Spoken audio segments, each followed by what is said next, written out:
హల్లెలూయా యేసు ప్రభున్ ఎల్లరు స్తుతించుడి.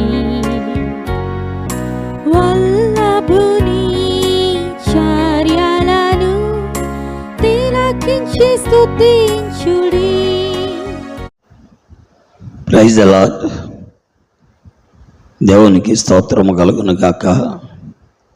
చేరువచ్చిన ప్రియులు, పెద్దలు, చిన్నలు, వృద్ధులు, మధ్య వయస్కులు, యవనస్తులు అందరికీ కూడా ప్రభు అయిన యేసుక్రీస్తు వారి ప్రశస్తమైన నామములో వందనాలు తెలియజేస్తూ ఉన్నాను. దైవ గ్రంథం బైబిల్ నుండి సామెతల గ్రంథం 22వ అధ్యాయము 11వ వచనాన్ని చదువుతున్నాను. హృదయ శుద్ధిని ప్రేమించుచు దయగల మాటలు పలుకువానికి రాజు స్నేహితుడగును. దేవుని వాక్యములో ఎవరైతే మొట్టమొదట హృదయ శుద్ధిని ప్రేమిస్తారో వారికి రాజు స్నేహితుడవుతాడు.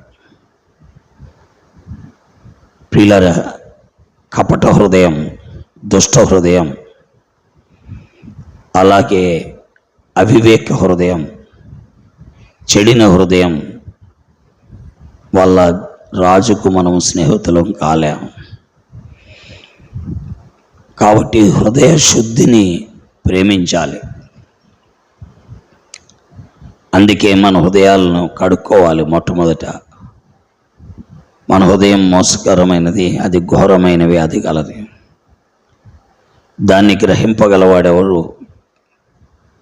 తల్లిదండ్రులైన వారు బిడ్డలను కలిగి ఉండగలరు, కానీ బిడ్డల హృదయాల్లో ఏముందో తెలియని వారు.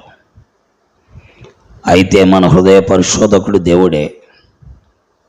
మన హృదయంలో ఏముంది అనే విషయాన్ని గ్రహించగలిగిన వాడు ప్రభు ఒక్కడే.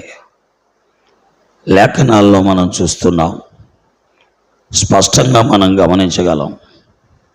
ఏమని రాయబడి ఉంది? హృదయ శుద్ధిని ప్రేమించాలి.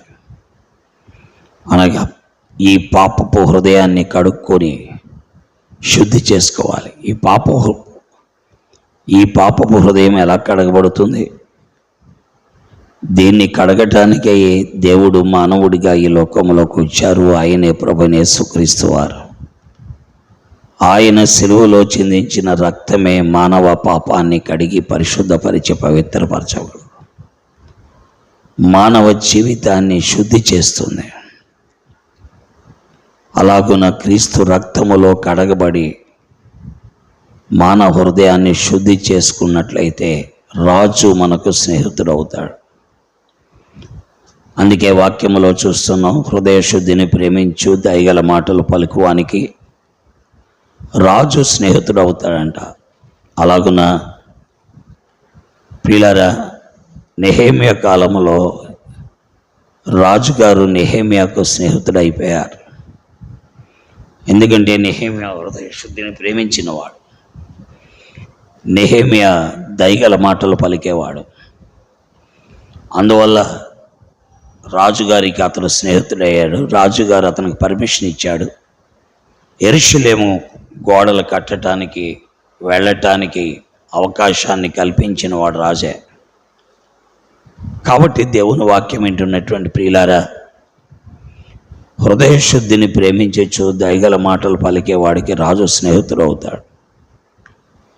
అలాగే దానియేలుకు దర్యావేషు స్నేహితుడు అయిపోయాడు. ఎందుకంటే దానియేలు పవిత్రుడు, అతి శ్రేష్టమైన బుద్ధి గలవాడు, లోపము లేనివాడు, నేరము చెయ్యనివాడు, దేవుని యందు భయభక్తులు కలివాడు.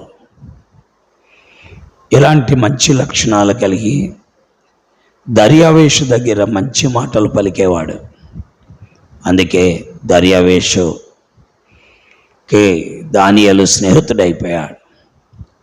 కాబట్టి ప్రియ యవన సహోదరుడా, నీవు హృదయ శుద్ధిని ప్రేమిస్తే, దయగల మాటలు పలికితే, నువ్వు పనిచేసే స్థలములో, నువ్వెక్కడ ఉద్యోగం చేస్తున్నావో, ఎక్కడ పనిచేస్తున్నావో, ఎక్కడ నీవు నమ్మకంగా ఉన్నావో అక్కడ పై అధికారికి నువ్వు స్నేహితుడు అయిపోతావు. పై అధికారి నిన్ను ప్రేమిస్తాడు. పై అధికారి నీ విషయమై ఆలోచన కలిగి ఉంటాడు. కాబట్టి ఆలోచించు. ఇది జరగాలంటే ప్రభువైన యేసుక్రీస్తు వారి దగ్గరికి రావాలి.